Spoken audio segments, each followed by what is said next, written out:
Sizlərə olsun Allahın salamı, axıra qədər dinləyin hər kəlamı. Xeyli rəvayətlər olub həyatda, qəmli hekayətlər olub həyatda. Kimisi yazıb deyib öz həyatından, kimisi yazıb sevgi əhvalatından.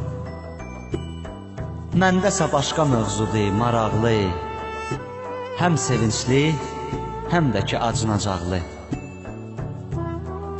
Çox ibrətli rəvayətdir dinləsəz, təbəssümlü hekayətdir dinləsəz. Ölüm haqdır, vardı hər kəsə fərman, yaxasını qurtarmayıb heç bir insan. Bir oğlanın atası köçür həyatdan, əlini üzür bu fani kainatdan. Bu oğlan iman gətirib Allaha, cənnəti tutardı dünyadan baha. Bilir sorğu sual var, axirət var, tək orada möminlərə mərhəmət var. Oğlan oruç tutub namaz qılandı, atası isə dünyəvi qocamandı.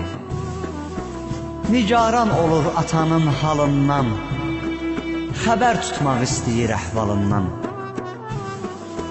Bilmək istəyir sevincdə qəmdədir, ya cənnətdədir, ya cəhənnəmdədir. Gedir ağalardan birinin yanına, şərik eləyir onu da həyəcanına. Ağa da alim idi, məqamı vardı, çoxuna nəsiyyətli kəlamı vardı. Deyir ay ağa, sualım var, qulaq asın, doğma atam dəyişibdir dünyasın. Nigaranam, qəmliyəm, kədərliyəm, dərd üzür məni, az qalır çərliyəm. Ata ölümü ağırdır hər övlada, görən halı nə cürdür o dünyada. Ağa buyurur, indi mən sual verim, sonra sənin sualva cavab bildirim. Oğlum, atan aldı mı dəst namazın, gündə 5 dəfə qıldı mı namazın? Oğlan deyir, atam namaz qılmadı, nə dindar, nə də mömin sayılmadı. Amma ki qəribə vərdişi var idi, kövrək idi, haqqa tərəfdar idi. Namaz qılanlar ona əziz idi, saf adam idi, ürəyi çox təmiz idi. Atam onları görəndə ağlayardı, yanına gedib öpüb qucaqlayardı. Ağa keçir öz növbəti sualına, ürəyi yanır bu oğlanın halına. Deyir, atan 60 il ömr eləyib, Allah özü bizlərə əmr eləyib. Oruç tutun hər Ramazan ayında, atan oruç tutdu mu öz payında? Oğlan deyir, düzdür, oruç tutmadı, amma oruç tutanları unutmadı. Atam harda oruç tutan görərdi, ürəyi çox təmiz idi, kövrələrdi. Sarılıb ona öpüb qucaqlayardı, qışqırardı, hönkürüb ağlayardı. Ağa 3-cü sualını gətirirdilər. Deyir, bəlkə atası bunları bilə. Buyurur, oğlum, xumusdu, zəkatdır, kimin var imkanı bu vacibatdır? Atam bunu da yerinə yetirməyibdi, heç olmasa sədəqə də verməyibdi. Oğlan dedi, atamın imkanı vardı, yalan nə lazımdı, bu cürdü ardı.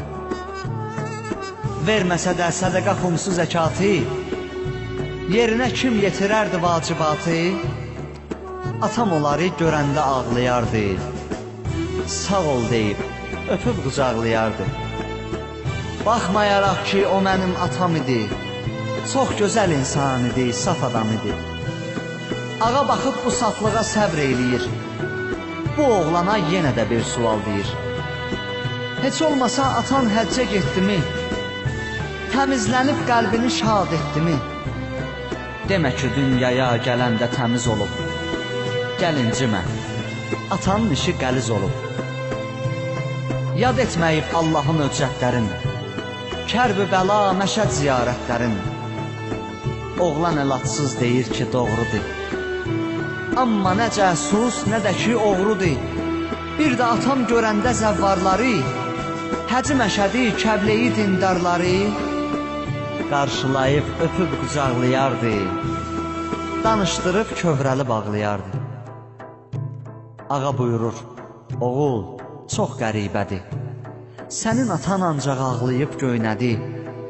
Başqa bir iş görməyib bu həyatda, ancaq ağlamaqla qalıbdı yadda.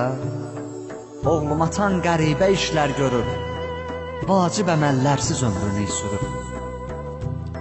Biz də dua etsək əcrini görsün, əməli yoxdur, nə cür cənnətə girsin. Dinlə məni, deyim atanın halından, o dünyada qəribə əhvalından.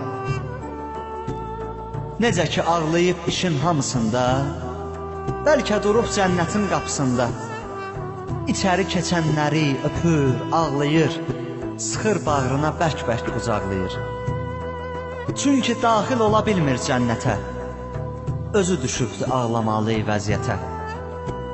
Gərək əməl sahibi olsun insan, ölsə xeyri yoxdur, olsa da peşman. Doğru sözün var acısı, ağrısı, indi neyniyək, belədir doğrusu. Amma sən oğlusan, dua edərsən, imkan oldu ziyarətinə gedərsən. İndi mənim dəyərli qardaşlarım, ürəyi təmiz gözəl vətəndaşlarım, təmizliyin vardır əlamətləri, saydığım bu əməllərdir şərtləri. Çalışıb əməl eyləyək hamısında, ağlamayaq cənnətin qapısında. Mən də eşitmişəm, bir ibrətdir bu, hamıya lazım olan hekayətdir bu. Vasif aldı qələmə ki, ibrət olsun, cənnət-i rizvan sizə qismət olsun, cənnət-i rizvan sizə qismət olsun.